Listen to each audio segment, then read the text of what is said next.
এমন এক নারীর কথা যাকে বলা হয় জাহান্নামের মা।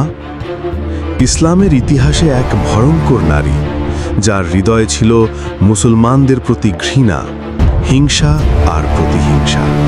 তার নাম হিন্দ বিনতে উতবা। সে ছিল কাফের নেতা আবু সুফিয়ানের স্ত্রী।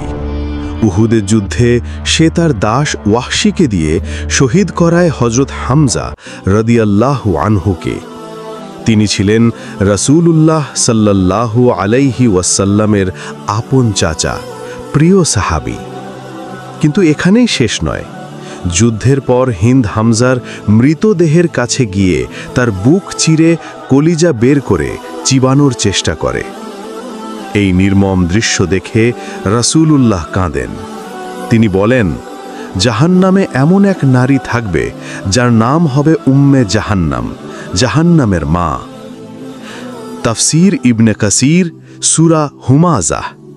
এই হাদিসের ব্যাখ্যায় অনেক আলেম বলেন, এই নারীর ভয়ঙ্কর কর্মের কারণে সে যেন জাহান্নামের আগুনের প্রতিচ্ছবি হয়ে উঠেছিল। কিন্তু অবাক করা বিষয় হল, ফতেহে মক্কার পর হিন্দ তওবা করে। সে মুসলিম হয়ে যায়, ক্ষমা প্রার্থনা করে আল্লাহর কাছে। রাসূলুল্লাহ তাকে ক্ষমা করে দেন। এই কাহিনী আমাদের শেখায়, কত বড় পাপীই হোক না কেন, আল্লাহর দরজা কখনো বন্ধ নয়।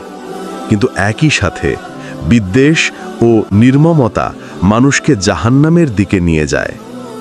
শেষ কথা, ঘৃণা মানুষকে জাহান্নামে ফেলে, অনুতাপ মানুষকে জান্নাতে পৌঁছায়।